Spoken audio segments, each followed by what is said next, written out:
1 class. I am here to present to you a beautiful topic, honesty.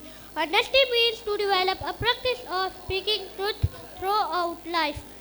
It is one of the greatest virtues of a person.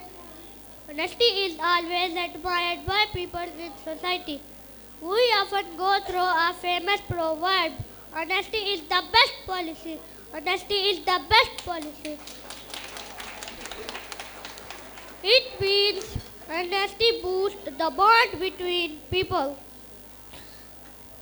An honest person will choose the path of truth and never misbehave. They have high moral standard. Allah said in Quran, honesty is a good attribute and a blessing of Allah. So always be honest in your life. Jazakallah.